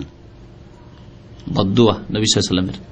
মান তাআল্লাকা তামিমাতান, কেউ যদি তাবিজ ঝুলায় তাহলে আল্লাহ ফালা আতাম্মাল্লাহু লাহু, তার মকসদ, তার উদ্দেশ্য যেন আল্লাহ পূরণ না করেন। ওমান তাআল্লাকা ওয়াদাআতান, কেউ যদি কোন রক্ষাকারী বিষয়, এটা আমার রক্ষা করবে, এইরকম কিছু যদি ঝুলাই, ফালা ওয়াদা আল্লাহ, আল্লাহ তার রক্ষা না করে। যেমন স্যান্ডেল জুতা, তাবিজ না কিন্তু স্যান্ডেল জুতো, হ্যাঁ, অথবা আর কিছু, যে কোনো কিছু হোক না কেন, রশি, টাকা। মুসনাদ আহমদের হাদিস এবং হাদিস হচ্ছে সহিহ। আর একটি হাদিস আপনাদের শোনাই। আব্দুল্লাহ বিন উকাইম রাদিয়াল্লাহু তাআলা আনহু সাহাবী, তিনি অসুস্থ ছিলেন। এক তাবেঈ ঈসা বিন আব্দুর রহমান বলছেন যে আমি তার কাছে গেলাম, তিনি অসুস্থ ছিলেন, নাউদুহু, তার বিমার পুরসি করার জন্য, দেখা সাক্ষাতের জন্য, খোঁজ খবর নেওয়ার জন্য। ফাকিল লাহু, তাকে বলা হল, লাউ তাআল্লাকতা শাইআন, কিছু ঝুলাইতেন, মানে তাবিজ টাবিজ হোক বা এই ধরনের কিছু বালা তাগা কিছু শরীরে রাখতেন, হয়তো অসুখ ভালো হয়ে যেত। ফাকাল আতাআল্লাকু শাইআন, কেমন কথা বলে, আমি তাবিজ লটকাবো শরীরে, অথবা আমি আমার শরীরে বালা থাকবে বা কিছু। ওয়াকাদ কালা রাসূলুল্লাহ সাল্লাল্লাহু আলাইহি ওয়াসাল্লাম, অথচ নবী করিম সাল্লাল্লাহু আলাইহি ওয়াসাল্লামকে আমি বলতে শুনেছি, তিনি বলেছেন, মান তাআল্লাকা শাইআন ওয়াকিলা ইলাইহি, কেউ যদি শরীরে কোনো কিছু ঝুলায়, গাড়িতে বাড়িতে ঝুলায়, তাহলে ওকেলা ইলাইহি, তাকে তার সুপুর্দ করে দেওয়া হবে, তাকে তার উপর ন্যস্ত করে দেওয়া হবে, তার মদদ আল্লাহ পাকের পক্ষ থেকে হবে না, আল্লাহ সাহায্য করবেন না, তার জন্য আল্লাহ পাক ছেড়ে দেবেন। মুসনাদ আহমদের হাদিস এবং আবু ইয়ালার হাদিস। এখন এই যে তাবিজের এখানে যে প্রশ্নটি উঠে, আসল প্রশ্ন সেটা হচ্ছে যে আমরা তো ওই শিরকি তাবিজ করি না, আমরা শিরকি তাবিজ করি না। তারপরে আমরা কি বলে যে আমরা তাবিজের পুরোপুরি এই রাখি না যে তাবিজের মধ্যেই ক্ষমতা আছে, আল্লাহর উপর ভরসা রাখি, এটাকে কারণ মনে করি। শুনলেন যে যদি এমন কিছুকে কারণ মনে করেন যেটাকে কোরআন এবং হাদিসে কারণ বলা হয়নি, উপায় বলা হয়নি, সেটাও ছোট শিরক, বড় গুনাহ। তারপরে কোরআনের আয়াত দিয়ে অথবা হাদিসের দোয়া দিয়ে, আল্লাহর নাম দিয়ে যদি কেউ তাবিজ করে তাহলে চলবে কি না, এই সম্পর্কে শোনেন। ইব্রাহিম নাখঈ রহমতুল্লাহ আলাইহি, ইব্রাহিম নাখঈ রহমতুল্লাহ আলাইহি আব্দুল্লাহ বিন মাসউদ রাদিয়াল্লাহু সিলসিলাটি বয়ান করে দিয়ে, ছাত্র এবং ওস্তাদের সিলসিলা, তাহলে বুঝতে সুবিধা হবে। আব্দুল্লাহ বিন মাসউদ রাদিয়াল্লাহু তাআলা রাসূলুল্লাহ সাল্লাল্লাহু আলাইহি ওয়াসাল্লামের সাহাবী, রাসূলুল্লাহ সাল্লাল্লাহু আলাইহি ওয়াসাল্লামের ছাত্র সাহাবী। তিনি কুফা হিজরত করে চলে গেছিলেন। কুফায় তার ছাত্র অনেক ছিলেন, তার মধ্যে প্রসিদ্ধ ছাত্র আলকামা আসওয়াদ তার ছাত্র।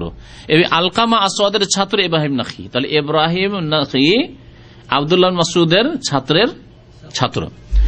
ইব্রাহিম নাখঈর ছাত্রের ছাত্র ইমাম আবু হানিফা রহমতুল্লাহ আলাইহি, ইমাম আবু হানিফা রহমতুল্লাহ আলাইহি। তাহলে ইমাম আবু হানিফা রহমতুল্লাহ আলাইহির ওস্তাদের ওস্তাদ কি বলছেন এই দুয়া তাবিজ সম্পর্কে, তাবিজ করা সম্পর্কে? কোরআন দিয়ে তাবিজ করা যাবে যাবে না, দুয়া দিয়ে তাবিজ করা যাবে যাবে না, এই সম্পর্কে শুনেন। বলছেন কানু ইয়াকরাহুনা তামাইমা কুল্লাহা মিনাল কোরআনি ওয়া গায়রিল কোরআন। সালাফে সালেহিন কানু, তারা মানে সাহাবায়ে কেরামরা। একজন তাবেঈ যখন বলবেন তারা, কার সম্পর্কে বলবেন? সাহাবায়ে কেরাম সম্পর্কে বলছেন, এবং তার জামানার উলামায়ে কেরাম তাবেঈনদের সম্পর্কেও বলছেন। তারা ইয়াকরাহুন ঘৃণা করতেন, সাহাবায়ে কেরাম তাবেঈন তাবেঈনদের জামানায় নাই, ইয়াকরাহুন ব্যবহার করতেন নাজায়েজের ক্ষেত্রে। এই নয় যে মাকরুহ মানে মাকরুহ তানজি করতে থাকো। এই জন্য ফিকহের কিতাবে আছে মাকরুহ শুধু যদি বলা হয় মাকরুহ তাহরিম মানে হারাম নাজায়েজ, আর স্পষ্ট যদি মাকরুহ তানজি মানে হালকা ঘৃণিত শুধু, তাহলে মাকরুহ তানজি স্পষ্ট বলে দেবে। এটা হচ্ছে হানাফি ফিকহেরও মাসলা। তাহলে মাকরুহ বললেই মাকরুহ তাহরিমি মানে নাজায়েজ, জায়েজ নাই। বলছেন কানু ইয়াকরাহুনা তামাইমা কুল্লাহা, সাহাবায়ে কেরামরা তাবেঈনরা তারা সমস্ত রকমের তাবিজকে তারা অপছন্দ করতেন, ঘৃণা করতেন, তারা মাকরুহ তাহরিম নাজায়েজ মনে করতেন। মিনাল কোরআনে, কোরআন হইলেও নাজায়েজ মনে করতেন, ওয়া গায়রিল কোরআন, কোরআন ছাড়া অন্য কিছু দিয়ে হইলেও তা নাজায়েজ মনে করতেন। মুসান্নাফ ইবনে আবি শাইবা বলে এটি প্রসিদ্ধ হাদিসের কিতাব আছে, সেই হাদিসের কিতাবে এই আসারটি অর্থাৎ এই তাবির যে উক্তিটি বর্ণনা করা হয়েছে। সাঈদ ইবনে জুবাইর রহমতুল্লাহ আলাইহি প্রখ্যাত তাবেঈ ছিলেন। তিনি বলছেন মান কাতা তামিমাতান মিন ইনসানিন, কোন ব্যক্তি যদি কোন ব্যক্তির শরীর থেকে, কোন মানুষের শরীর থেকে যদি একটা তাবিজকে ছিঁড়ে ফেলে, দেখলেন যে কোন সাথী বন্ধু কোন মুসলমানের গায়ে একটা তাবিজ আছে, গলায় কোমরে যেখানেই থাক না কেন হাতে তাবিজ আছে, যদি ছিঁড়ে ফেলে দেন, আপনি খুলে ফেলে দেন, কানা কাইদলে রাকাবাতিন, তাহলে একজন কৃতদাস গোলাম স্বাধীন করার সমান নেকি পাবে। গোলাম আজাদ করলে যে নেকি রয়েছে, বড় নেকি রয়েছে, কারণ আল্লাহ পাক কাউকে গোলাম কৃতদাস অবস্থায় দেখতে চান না। এই জন্য বিভিন্ন পন্থায় কাফফারার ক্ষেত্রে গোলাম আজাদ করতে বলেছেন, যাতে করে মানুষ আজাদ হয়ে স্বাধীন হয়ে আল্লাহ পাকের ইবাদতবন্দি করতে পারে। তাহলে সাহাবায়ে কেরামরা অধিকাংশই তাবেঈনরা তারা কি করতেন, এই তাবিজ কোরআনের হোক আর কোরআন ছাড়া অন্য কিছু দিয়ে হোক, সমস্ত তাবিজকে তারা নাজায়েজ মনে করতেন। কেন নাজায়েজ মনে করতেন? আর এটি ঠিক। তাদের মধ্যে অন্যতম হচ্ছেন ইব্রাহিম নাখঈর ওস্তাদের ওস্তাদ আব্দুল্লাহ বিন মাসউদ রাদিয়াল্লাহু তাআলা আনহু, আব্দুল্লাহ বিন আব্বাস রাদিয়াল্লাহু তাআলা আনহু, আর অনেক সাহাবায়ে কেরামরা। তার 4টি কারণ বয়ান করা হয়েছে। কোরআন দিয়েও তাবিজ চলবে না। কেন চলবে না? কারণ রোগ এখানে। আমাদের দেশের যারা তাবিজ করে অথবা তাবিজ নেই, তারা মনে করে কোরআন দিয়ে তাবিজ করছি অথবা দোয়া দিয়ে তাবিজ করছি, হাদিসের দোয়া দিয়ে তাবিজ করছি। কেন চলবে না? কেন চলবে না এর 4টি কারণ আপনাদের সামনে উল্লেখ করে দিয়ে। প্রথম কথা, নবী করিম সাল্লাল্লাহু আলাইহি ওয়াসাল্লামের নিষেধাজ্ঞা ব্যাপক। তিনি বলেননি যে কোরআন দিয়ে করিও আর কোরআন ছাড়া অন্য দিয়ে করিও না, যার অর্থ বুঝবে না করিও না, আর যার অর্থ বুঝবে কোরআন দোয়া দিয়ে যদি হয় করিও, কথা বলেননি। লে উমুমুন নাহি, তার নিষেধাজ্ঞা হচ্ছে আম, ব্যাপক, সবগুলি নিষেধ করেছেন। এবং এমন কোন দলিল নাই যে খাস করে নেবেন যে না কোরআন দিয়ে চলতে পারে, নবী সাল্লাল্লাহু আলাইহি ওয়াসাল্লাম করেননি, করতে বলেননি। 2 নম্বর কারণ হচ্ছে যে এই রাস্তা বন্ধ করতে হবে, সতর্কতামূলক এই তাবিজের রাস্তা বন্ধ করতে হবে।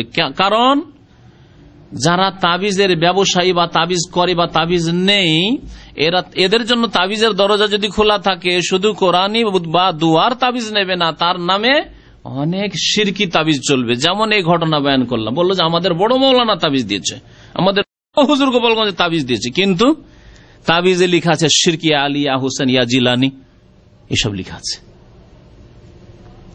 কোরআন হাদিসের তাবিজের নামে কত বড় বড় শিরক আর কুফরি লেখা আছে। আল্লাহ ছাড়া অন্যের কাছে দোহাই পড়া হয়েছে বা অন্যের মদদ চাওয়া হয়েছে। সুতরাং এই শিরকের রাস্তাকে বন্ধ করে দিতে হবে, দ্বিতীয় কারণ। তৃতীয় কারণ হচ্ছে যে কোরআনের দ্বারা যদি তাবিজ করা যায়, কোরআনী সূরা দিয়ে অথবা কোন দোয়া দিয়ে, হাদিসের দোয়া দিয়ে তাবিজ করা যায়, তাহলে আল্লাহর কালামের, কোরআনে কারীমের, আল্লাহর নামের, নবী সাল্লাল্লাহু আলাইহি ওয়াসাল্লাম হাদিসের দোয়ার অবমাননা করা হইল, মানহানি, তাওহীন করা হইল।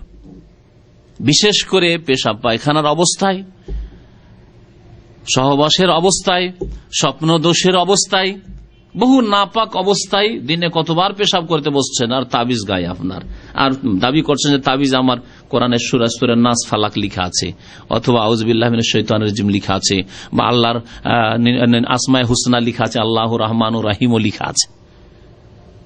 আপনি কি করে এত বড় বেয়াদবি করেছেন আল্লাহর নামের সাথে, কোরআন কারীমের আয়াতের সাথে, আর নবী সাল্লাল্লাহু আলাইহি ওয়াসাল্লামের দোয়া, হাদিসের দোয়ার সাথে, যে আপনি পেশাব পায়খানা নিয়ে বসছেন।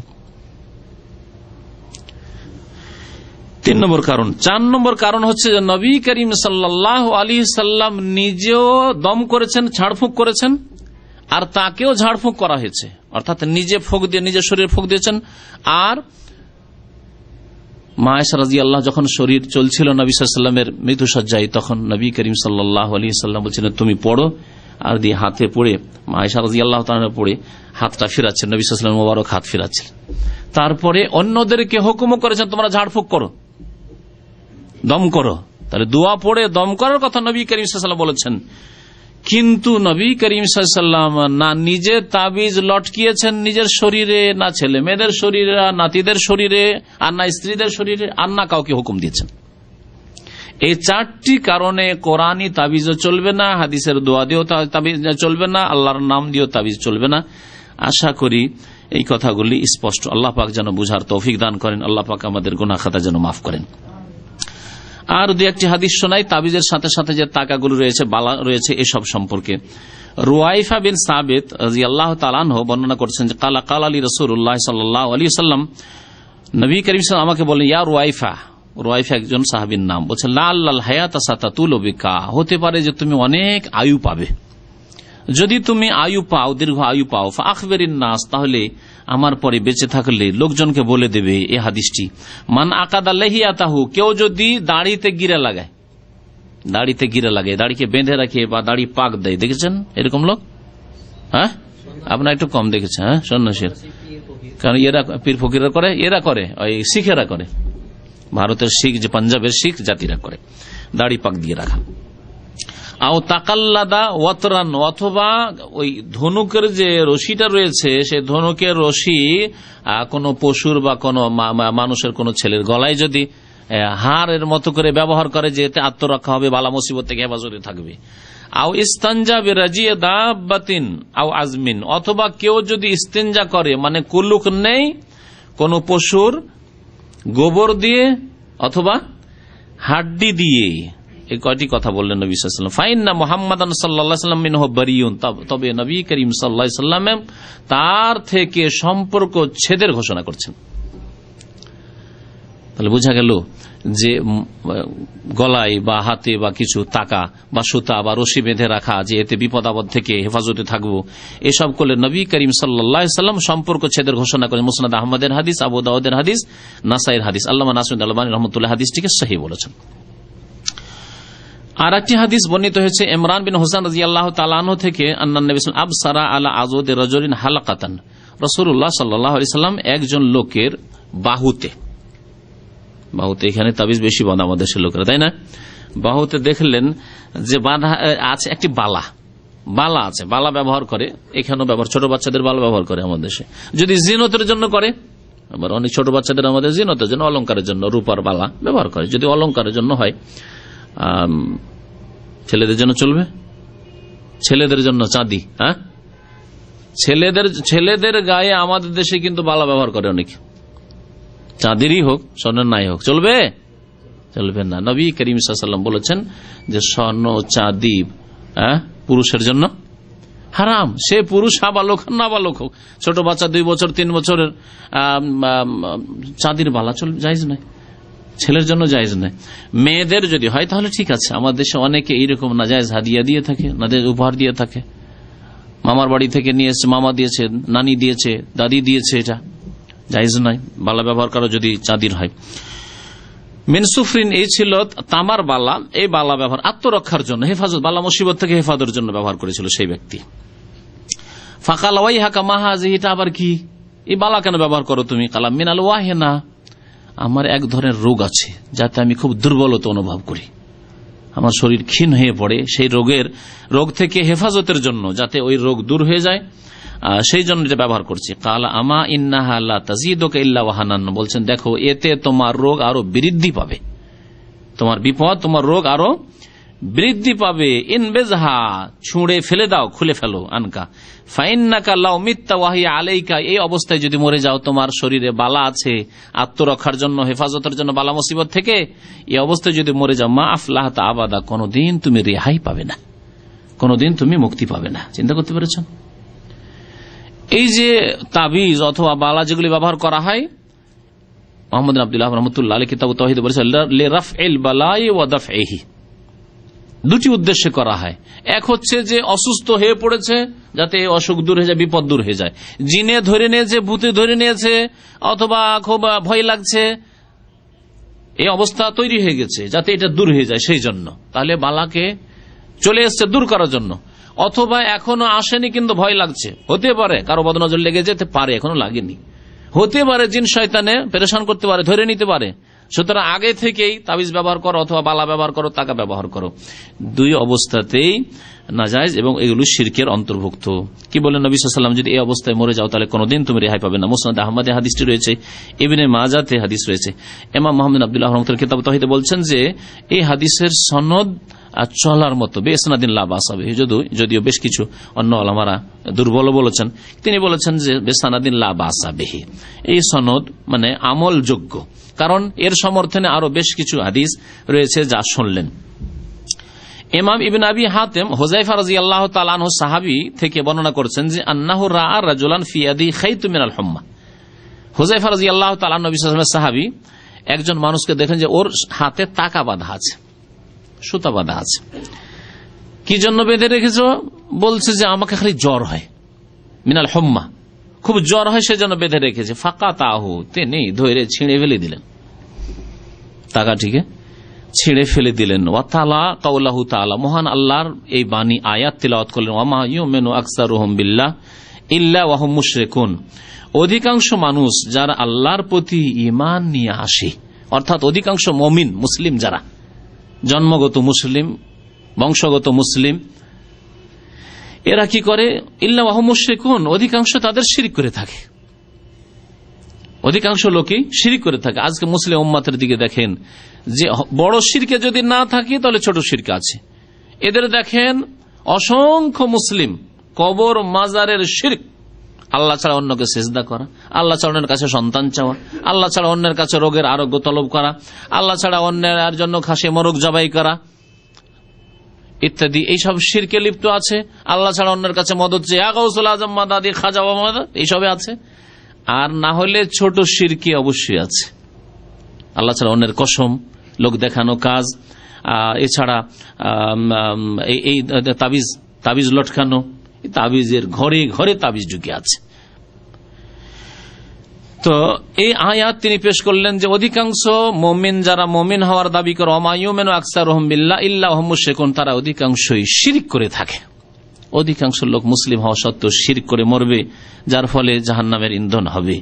এই ছিল দলিল হুযায়ফা রাদিয়াল্লাহু তাআলা। তাহলে সাহাবায়ে কেরামগণ তারা বড় শিরকের দলিলগুলিকে ছোট শিরকের ক্ষেত্রে পেশ করতেন। একটা সুতা বেঁধেছে, সে আল্লাহর উপর ভরসা রাখে যে আল্লাহ ভালো করবে, কিন্তু সুতায় মাধ্যম, এটি ছোট শিরক। ছোট শিরকের ক্ষেত্রে বড় শিরকের আয়াত পেশ করে তারা নিষেধ করতেন যে ছোট শিরক হোক আর বড় শিরক আল্লাহ পাক রব্বুল আলামিনের কাছে চরম অপরাধ, সুতরাং এইরকম শিরকি কাজ তোমরা করবে না। শেষখানে আলোচনা শেষে আর একটি কথা বলবো, ইমাম ইবনে তাইমিয়া রাহমাতুল্লাহ আলাইহি কথাটিকে বিস্তারিত উল্লেখ করেছেন। আমাদের দেশের মানুষের একটি অজুহাত আর যে যদি তাবিজ নাজাইজি হবে তাহলে তাবিজে ফায়দা হয়, যে ফায়দা হচ্ছে দেখতে পাচ্ছি। ইমাম ইবনে তাইমিয়া রাহমাতুল্লাহ আলাইহি বলছেন যে কোন জিনিসে ফায়দা হলে উপকার হলেই যে জায়েজ হবে না, এটা মাপকাঠি নয় শরীয়তের, বরং একটা জিনিসে ফায়দা আছে আর ক্ষতি বেশি আছে তখন ওটাকে হারাম করা হয়েছে। আল্লাহ পাক মদের ক্ষেত্রে কথা বয়ান করেছেন, জুয়াতে ফায়দা নেই, অনেকে জিতছে, লটারি জিতলো, ফায়দা হইল। হ্যাঁ, এরকম মদে আল্লাহ বলছেন মানাফে, ওতে কিছু ফায়দাও আছে, কিন্তু ওয়াইসমুহুমা আকবার মিন নাফি, ওর গুনাহ ওর ফায়দার চাইতে অনেক বেশি।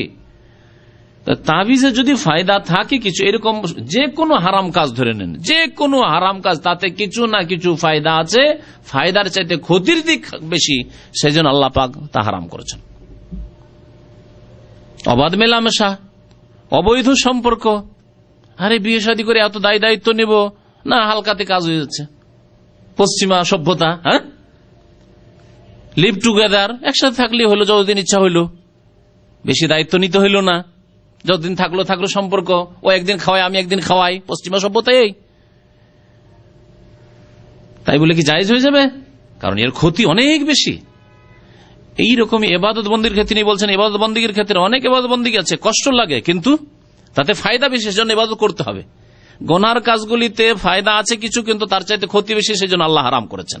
আর ইবাদত বন্দেগীতে কষ্ট আছে, কিন্তু কষ্ট থাকলেও কষ্টের চাইতে বেশি ফায়দা আছে, এজন্য সেগুলি করতে হবে। রমজান মাসের বড় দিনে রোজা রাখতে কষ্ট হয় না, কিন্তু কষ্টের চাইতে বেশি তাতে সওয়াব রয়েছে, ফায়দা রয়েছে, সেই জন্য রোজা রাখতে হবে। এই ফর্মুলা যে ফায়দা হচ্ছে তাবিজে, সেই জন্য করব না, চলবে না, কারণ আল্লাহ পাক ভালো জানেন, আল্লাহ রাসূল সাল্লাল্লাহু আলাইহি ওয়াসাল্লাম ভালো জানেন, সুতরাং তাতে ক্ষতির দিক বেশি রয়েছে, সেই জন্য আল্লাহ পাক রব্বুল আলামিনের রাসূল সাল্লাল্লাহু আলাইহি ওয়াসাল্লাম তাবিজ লটকানোকে শিরক বলে আখ্যায়িত করেছেন। আল্লাহ পাক এসব বুঝার জন্য তৌফিক দান করেন, আমাদেরকে বড় শিরক থেকে, ছোট শিরক থেকে, সমস্ত রকমের শিরক থেকে আল্লাহ পাক আমাদেরকে বেঁচে থাকার জন্য তৌফিক দান করেন। আল্লাহ পাক আমাদের গুনাহ খাতা যেন মাফ করে দেন। আমিন ইয়া রাব্বাল আলামিন। সাল্লাল্লাহু আলা নবিয়িনা মুহাম্মদ ওয়া আলা আলিহি ওয়া সাহবিহি আজমাইন।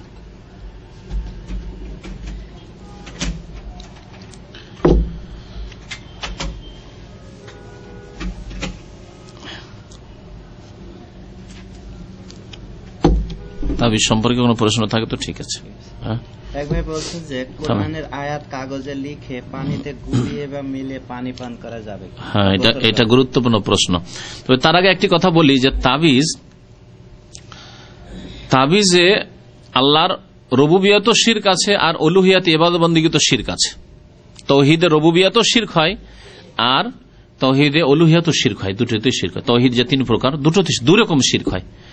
রুবুবিয়তে প্রভুত্বে কেমন করে শিরক, তাবিজে যে তাসির নেই, ক্ষমতা নেই, সেই ক্ষমতা মনে করলেন যে এটা কারণ, এটাতে ফায়দা হবে। তাহলে আল্লাহ পাক যাতে ফায়দার কথা বলেননি, রসুল বলেননি, সেটা ফায়দা মনে করছে, এটা হচ্ছে আল্লাহর প্রভুত্বে রুবুবিয়তে শিরক।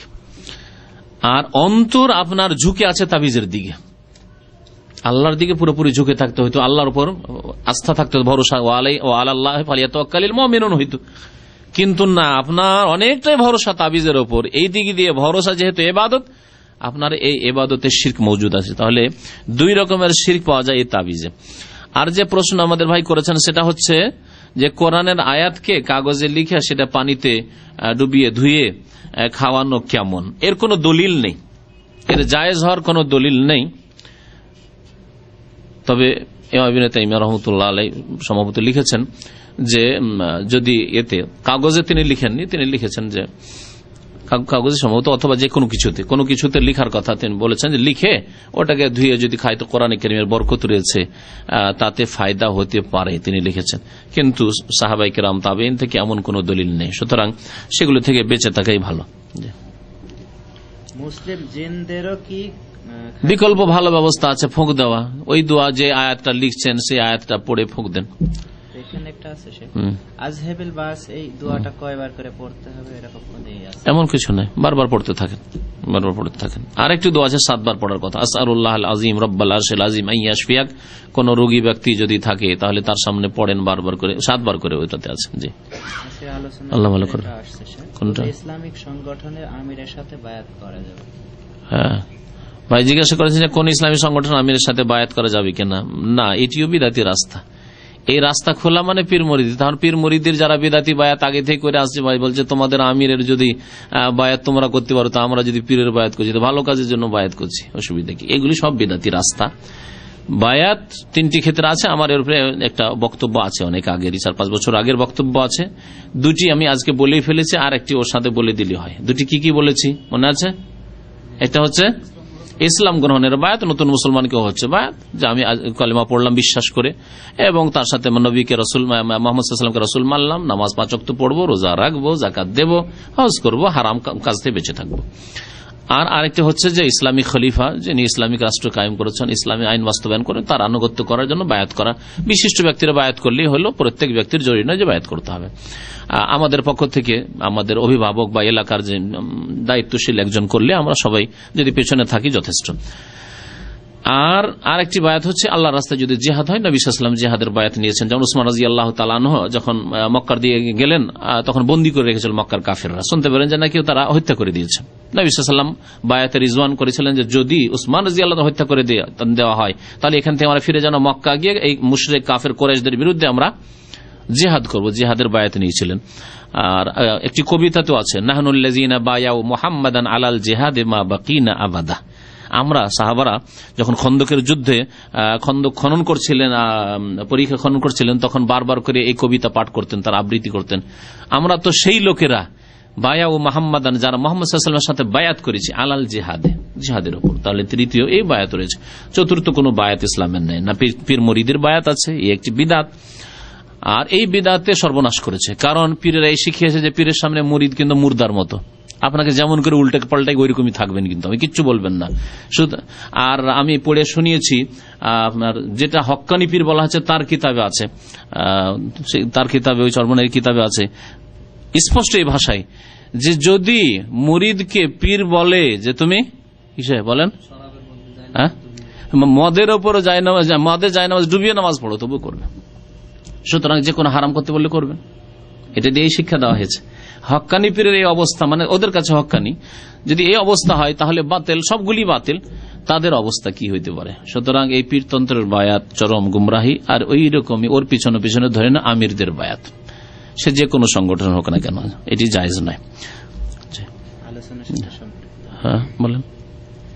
সফরে এমন জায়গায় পৌঁছলাম যেখানে কোনো মসজিদ নেই, আজানও হয় না, সেখানে যদি নামাজের ওয়াক্ত আসে তবে কি আজান দিয়ে নামাজ পড়বো না শুধু ইকামত দিলে? বলছেন যে সফরে আমরা আছি আর আজানও শুনতে পাচ্ছি না আর কোনো মসজিদও নাই, তাহলে আমরা আজান দিয়ে নামাজ পড়ো না বিনা আজান নামাজ পড়ো? এই মর্মে স্পষ্ট হাদিস আছে। নবী করিম সাল্লাল্লাহু আলাইহি ওয়াসাল্লাম এমনকি বলেছেন তুমি যদি একা থাকো বাদিয়াতে, মানে একেবারে মরুভূমিতে, যেখানে কোনো জনবস্তি নেই, তাহলে তুমি আর তোমার বকরি শুধু আছে, বকরি ছাগল চড়াচ্ছ আর একা আছো, আজান দাও। আর তোমার এই আজান মানুষ শোনক, জেন শোনক, কোন গাছ পালা যতদূর পর্যন্ত পৌঁছিবে, যতদূর পর্যন্ত তোমার এই আজানের আওয়াজ পৌঁছবে, ইল্লা শাহিদ আলাকা ইয়াউমাল কিয়ামা, কিয়ামতের দিনে সবকিছু সাক্ষী দেবে। মানুষ সাক্ষী দেবে, জিন সাক্ষী দেবে, বকরি ছাগল সাক্ষী দেবে যে আজান শুনেছিলাম, মরগ সাক্ষী দেবে, পাখি সাক্ষী দেবে, গাছপালা সাক্ষী দেবে। সুতরাং আজান একা থাকলেও মাঠে আজান দিয়ে নামাজ পড়াই হচ্ছে ভালো, সুন্নাত, তবে ওয়াজিব নয়। আর গ্রামে যেখানে জনবস্তি আছে, 2-4 জন আছে, আজান দেওয়া জরুরি। আজান না দিলে গুনাহগার হবে গ্রামওয়ালা। আজান তখন ফরজে কিফায়া। জি। তাসবিহ গণনার ক্ষেত্রে মালা ব্যবহার করা যাবে? তাসবির ক্ষেত্রে হাতে তাসবিহ গণনা করাই সুন্নাত, আর মালার তসবিহ করা জায়েজ নয়, বরং এটি বিদাতি রাস্তা। একমাত্র ওদের জন্য যারা 33 পর্যন্ত গণনা করতে পারে না, ওর বেশি হাজার হাজার তসবিহ শরীয়তে নেই, সুতরাং ওইগুলো গণনাতে আসে না। তসবিহ করবেন 33 পর্যন্ত। এক যুগে ছিল মহিলারা 10 পর্যন্ত বলতে পারতো না, বুড়ো মহিলাদেরকে আমরা দেখেছি 10 গণনা জানতো না ওদের, অথবা ভুলে যায়, 80-90 বছর বয়স হয়ে গেছে, ভুলে যায় কতটা গণলাম না গণলাম, ভুলে যায়, তাহলে তসবিহ ধরিয়ে দেন, ঠিক আছে। ওদের জন্য শুধু জায়েজ হতে পারে, বাকি অন্য কারো জন্য তসবিহ তো রিয়াকারী লোক দেখানো হয়ে গেছে। তসবিহ মানে আমি খুব মুসল্লি পরেজগার লোক, রিয়াকারী এই শিরক, এটা একটা শিরক। আর আরেকটা হয়েছে ফাসেকদের লক্ষণ। যত ড্রাইভার আছে এখানে চলে যান, এই তো ফাসেক গুলো নামাজ পড়ে না, নামাজের রক্তে তসবিহ ঝুলাচ্ছে, ফাসেকদের কাজ এগুলি। জি, এইদিকে সিগারেট খাচ্ছে, ওইদিকে তসবিহ। সুতরাং ফাসেকদের সাদৃশ্যতা আর বেদাতীদের সাদৃশ্যতায় তসবিহ নাও, হাতে নাও। ফাসেক যারা বেনামাজি ফাসেক ড্রাইভার, বিভিন্ন জায়গার দেখছেন না, রাস্তার লাইনের ড্রাইভার, লিমোজিন ভাইরা রাখবেন না কিন্তু, কারণ ওই হলুদ ড্রাইভার গুলো বেশি এইরকম দেখা যায় ওদেরকে। যাই হোক, তো যে কোনো জাতিতে থাকে না কেন, এক ফাসেকদের সাদৃশ্যতা আর এক হচ্ছে বিদাতীদের সাদৃশ্যতা। নবী সাল্লাল্লাহু আলাইহি ওয়াসাল্লাম, সাহাবায়ে কেরামরা এরকম দানা নিয়ে তসবিহ করেননি। সুতরাং এই তসবিহ করা সুন্নতের খেলাফ। গায়রুল্লাহর নামে কোন ফকির যদি ভিক্ষা চায় তাহলে তাকে ভিক্ষা দেওয়া যায়? গায়রুল্লাহর নামে, আল্লাহ ছাড়া অন্যের নাম নিয়ে যদি ভিক্ষা চায় তাহলে জায়েজ নয়, বরং ওকে নসিহত করেন, যদি তওবা করে তো ঠিক আছে, আর না হলে বিদায় করে দেন। আল্লাহ ছাড়া অন্যের নাম নিয়ে তারপরে এই যে আল্লাহর নাম নিয়ে, আল্লাহর নাম নিয়ে মানে কি, আমাদের দেশে কেমন করে চায় ভুলেও গেছি, অনেক আগের কথা, ভুলেই গেছি যে ফকির গুলো কেমন করে চায়। হ্যাঁ, আল্লাহর হস্তে, আল্লাহর হস্তে বলে তো ঠিক আছে, আল্লাহর হস্তে। আরো শের শায়রি কবিতা পড়তে আসে এক শ্রেণীর ফকির জাতিগুলো, ফকির জাতি সুর ধরে ওই সে কবিতা পড়বে, এগুলো এরা আল্লাহ রসুলের নামে শিরক, এই যে আল্লাহ এবং রসুলের নাম দুটো সমজ, আর রসুলের নামে আবার কি এরা কবর পূজারী, এরা মুশরিক আমি জানি। এবং এদেরকে যদি না দিলে আবার এদের অনিষ্ট থেকে বাঁচানো মুশকিল। এরা সব অনেকে জাদুকর, এরা অনেক সময় ক্ষতি করে। সুতরাং এইসব অনিষ্ট থেকে বাঁচার জন্য দিতে পারে না তাদেরকে। কিন্তু যদি পারেন যে আপনার বাল বাচ্চা ছেলেরা কেউ এদের সামনে যাবে না, বাচ্চাদেরকে যেতে দেবেন না, তো এটাই ভালো। বুখারীর হাদিসে আছে নবী সাল্লাল্লাহু আলাইহি ওয়াসাল্লাম নিজের লজ্জাস্থান কখনো দেখেননি, কিন্তু আলবানী রাহমাতুল্লাহ বলেছেন এই হাদিস দুর্বল। এটা কেমন? বুখারী তো কোথায় আছে জানো না আমার, না এরকম ভাষায় নেই, আসলে এরকম ভাষায় নেই, হয়তো জানি না। বাস শেষ। আর কোন মৌখিক প্রশ্ন আছে? শেষ করি।